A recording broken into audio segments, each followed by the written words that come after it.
Hi పిల్లలు, story చెప్పుకుందామా? విక్రమ బేతాళుల కథ అన్నమాట ఇది.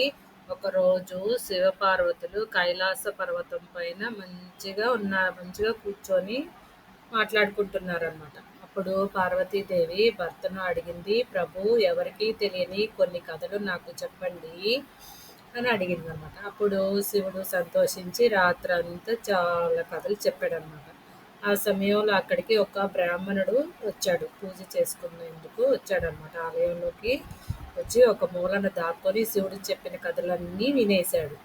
తర్వాత ఆ బ్రాహ్మణుడు తన కథ తన కథలన్నీ భార్యకు చెప్పి ఊళ్ళో వాళ్ళందరికీ చెప్పటం మొదలుపెట్టాడు అనమాట. అలా కథలన్నీ ప్రపంచమంతా వ్యాపించేశాయి.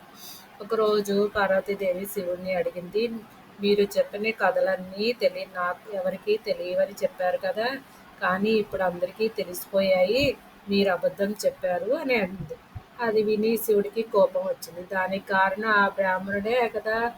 అందుకని ఆ బ్రాహ్మణుడి దగ్గరికి వెళ్ళి శివుడు బ్రాహ్మణుని పిలిచి ఇలా అన్నాడు, నువ్వు నా మాటలన్నీ నా కథలన్నీ వినేసి వాటిని బయటికి చెప్పెట్టావు కదా, అందుకే నువ్వు భూతమైపోవాలి అని శపించేశాడనమాట.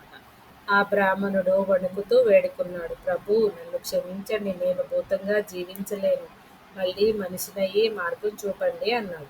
అప్పుడు శివుడు అన్నాడు, ఒకరోజు విక్రమాదిత్య అనే రాజు నీ దగ్గరికి వస్తాడు.